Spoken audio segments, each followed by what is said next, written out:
Hello दोस्तों, आप सभी को अपने चैनल एग्जाम फ्री में स्वागत है। आज देख रहे हैं नौबत खाने में इबादत, जिसका लेखक है बिस्मिल्लाह खान। ठीक है, नौबत खाने में इबादत कौन लिखे? तो बिस्मिल्लाह खान।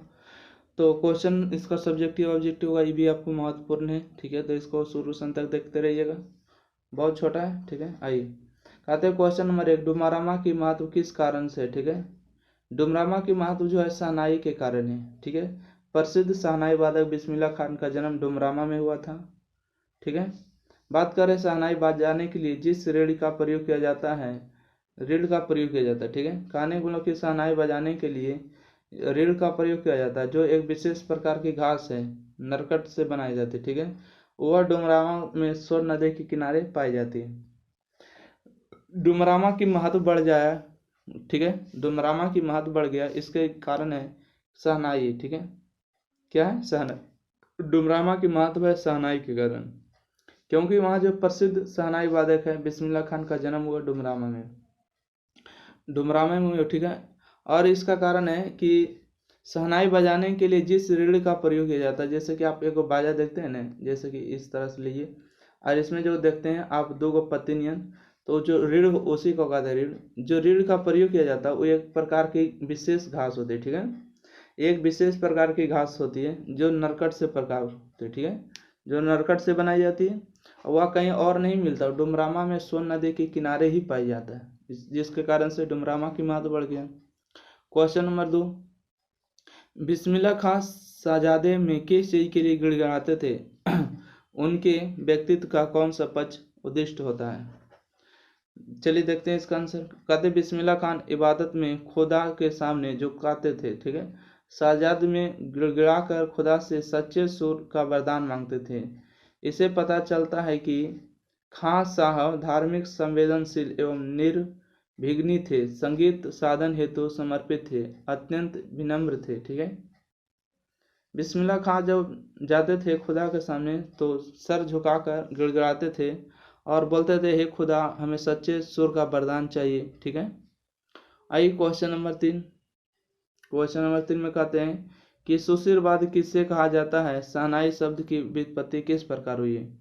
ठीक है, सुशिरवाद किसे कहा जाता है? शहनाई शब्द की व्युत्पत्ति किस प्रकार हुई? देखिए, सुशिरवाद ऐसा वाद है, अंतर है जिसमें नाड़ी, नरकट या रीढ़ होती है, उसे फूंक कर बजाया जाता है। ठीक है, अरब देश में ऐसे वादों को नया कहा जाता है और इसमें शाह के शहनाई की उपाधि दी गई, क्योंकि यह वाद मुरली, श्रृंगी जैसे अनेक वादों से अधिक मोहक है। सुशिरवाद कैसे कहते हैं? सुशिरवाद उसे कहते हैं जिसे फूंक कर बजाया जाता है। ठीक है, जिस यंत्र को फूंक कर बजाया जाता है उसे सुशिरवाद कहते हैं। ठीक है, और अरब देश में इस वादों को जो है नया कहा जाता है, इसका नाम कहा जाता है नया, और इसमें शहनाई की जो है उपाधि दी गई, क्योंकि इस वाद मुरली, श्रृंग जैसे अनेक वादों से अधिक मोहक है। आइए, संगीतमय कुचौड़ी का क्या अर्थ है? ठीक है, संगीतमय कुचौड़ी से जो है आप क्या अर्थ समझते हैं? देखिए, कुलसुम, ठीक है, कुलसुम हलवाइन की कचौड़ी को संगीतमय कचौड़ी कहा गया। कुलसुम हलवाइन की कचौड़ी को संगीतमय कचौड़ी कहा गया। क्यों? क्योंकि जब बहुत गर्म घी में कचौड़ी डाला जाता है ना, तो उस समय जो छन से आवाज उठती है, उसमें अमीरुद्दीन को संगीत के आरोह अवरोह को आवाज सुनाई देती है, इसलिए संगीतमय कचौड़ी जो है संगीतमय कचौड़ी कहा गया। इसलिए इस कचौड़ी को जो है संगीतमय कचौड़ी कहा गया। देखिए, संगीतमय कचौड़ी कैसे कहते हैं? जैसे कि गरम कठौती कढ़ाई में जब घी को डाला जाता है, उसमें को जो कचौड़ी को डाला जाता है, तो उसमें जो समय जो आते हैं ना डालने के समय, छन छन आवाज आती है, तो उस समय के जो अमरुद्दीन को कहा गया है, इसमें जो उबलते हैं छन छन आवाज आती है, तो उसी जो आवाज सुनाई देते हैं वो कचौड़ी की तरह से। ठीक है, तो इसलिए संगीतमय कचौड़ी कहा गया। क्वेश्चन नंबर 5 देखिएगा, कहते हैं पठित पाठ के आधार पर मुहर्रम पर्व से बिस्मिल्लाह खान के जुड़ाव का परिचय दे। ठीक है, मुहर्रम से बिस्मिल्लाह खान का अत्यधिक जुड़ाव था। ठीक है, और मुहर्रम के महीने में ना तो शहनाई बजाते थे और ना ही किसी संगीत कार्यक्रम में सम्मिलित होते थे। देखिए, मुहर्रम का महीना, मुहर्रम जो है सबके पर्व है, बहुत फेमस था। ठीक है, बिस्मिल्लाह खान के, तो इसलिए मुहर्रम के महीने में ना तो शहनाई बजाते थे और ना ही संगीत कार्यक्रम में सम्मिलित होते थे। मुहर्रम की 8वीं तारीख को बिस्मिल्लाह खान खड़े होकर शहनाई बजाते थे। ठीक है, और दाल मंडी फैतवान में लगभग 8 किलोमीटर की दूरी तक रोते हुए 9 9 बजाते पैदल ही जाते थे, ठीक है। दाल मंडी से लेके फतमान तक के जो रास्ता है आपको 8 किलोमीटर होता है, और 8 किलोमीटर तक रोते हुए जाते थे, ठीक है, और खाली पैर जाते थे और बजाते हुए बाजा जाते थे, ठीक है। चलिए नेक्स्ट बढ़िएगा। क्वेश्चन नंबर देखिएगा 6। कहते बिस्मिल्लाह खां जब काशी से बाहर प्रदर्शन करते थे तो क्या करते थे, ठीक है। इससे हमें क्या सीख मिलती है। बिस्मिल्लाह खां जब काशी से बाहर प्रदर्शन करने के लिए जाते थे तो इसे क्या करते थे और इसे हमें क्या शिक्षा मिलती है। देखिए आंसर, बिस्मिल्लाह खान जब कभी काशी से बाहर होते थे तब भी काशी विश्वनाथ को नहीं बोलते। काशी से बाहर रहने पर वे उस दिशा में मुंह करके थोड़ी देर तक शहनाई अवश्य बजाते थे। इससे हमें धार्मिक दृष्टि से उदारता एवं समन्वयता की सीख मिलती है। हमें धर्म को लेकर उसी प्रकार का भेदभाव नहीं रखना चाहिए, ठीक है, किसी प्रकार का भेदभाव नहीं रखना चाहिए। क्वेश्चन नंबर देखिएगा 7। कहते पठित पाठ के आधार पर बिस्मिल्लाह खान के बचपन का वर्णन करें, ठीक है। पठित पाठ के आधार पर बिस्मिल्लाह खान के बचपन का वर्णन करें। कहते अमरीदून यानी उस्ताद बिस्मिल्लाह खान 4 साल की उम्र में ही नाना के शहनाई को सुनते, ठीक है। अमीरुद्दीन, इसका जो असलियत नाम था अमीरुद्दीन था, ठीक है। यानी कि उस्ताद बिस्मिल्लाह खान 4 साल की उम्र में था ने तो नाना के शहनाई को सुनते और शहनाई को ढूंढते थे। उन्हें अपने मामा का सानिध्य भी बचपन में शहनाई वादन को कौशल का विकास लाभान्वित हुआ। 14 साल की उम्र में ही वे बालाजी के मंदिर में रियाज करने के क्रम में संगीत साधनरता हुए और आगे चलकर महान कलाकार हुए। आइए आशा स्पष्ट किए काशी को संस्कृत की पाठशाला, ठीक है, इसका मतलब क्या हुआ।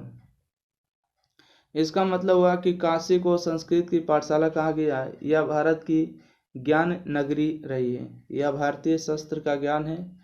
यहाँ कला शिरोमणि रहते हैं। यहाँ का इतिहास पुराना है। यहाँ प्रखंड विद्वान, धर्मगुरु और कला प्रेमियों की नगरी है। अर्थात काशी संस्कृति विकास का मूल केंद्र है। इसको भी देखिए आपको स्पष्ट करना है, ठीक है।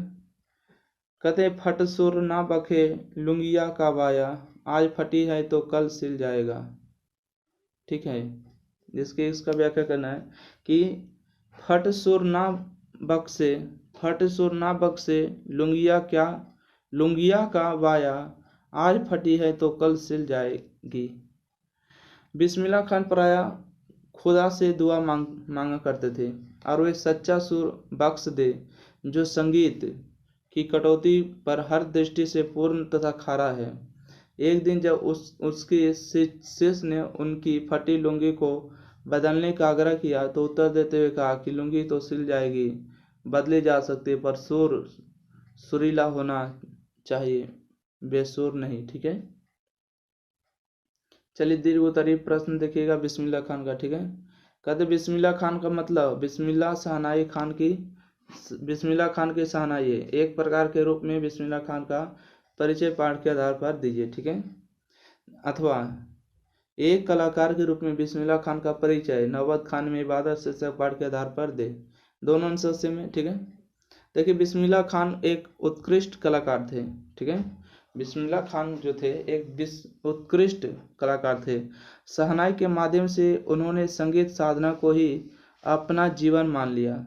शहनाई वादक के रूप में वे अद्वितीय पहचान बन गए। मतलब कि शहनाई बजाने में उसके जैसा दूसरा कोई नहीं था, ठीक है। बिस्मिल्लाह खां का मतलब होता है बिस्मिल्लाह खां की शहनाई। शहनाई का तात्पर्य बिस्मिल्लाह खान का हाथ से आशा इतना भर कि बिस्मिल्लाह खान की फूंक और शहनाई की जादुई आवाज का असर हमारे सिर पर चढ़कर बोलने लगा, ठीक है, यानी कि सिर पर चढ़कर बोलने लगता है। कहते खान साहब की शहनाई 7 सुरतल के साथ निकल पड़ते हैं। इनका संसार सुरीला था। इसकी शहनाई में परवारी दीगर गंगा मैया उस्ताद की नसीहत उतर पड़ी थी। खान साहब और शहनाई एक दूसरे के पर्याय बनकर संसार के सामने आई, ठीक है। तो इस तरह से आपके टोटल यानी कि नवबत खान में इबादत जो है बिस्मिल्लाह खान इसके समाप्त होते हैं, ठीक है। तो तो मिलते हैं अगले वीडियो के साथ, शिक्षा और संस्कृति महात्मा गांधी। तो thank you for watching this video. अच्छा लगे लाइक शेयर, चैनल को सब्सक्राइब करिए, वीडियो को शेयर करिए, आप ही लोग पर भरोसा है, ठीक है। Thank you for watching this video, ज़्यादा से ज़्यादा सपोर्ट करिए, ठीक है दोस्तों।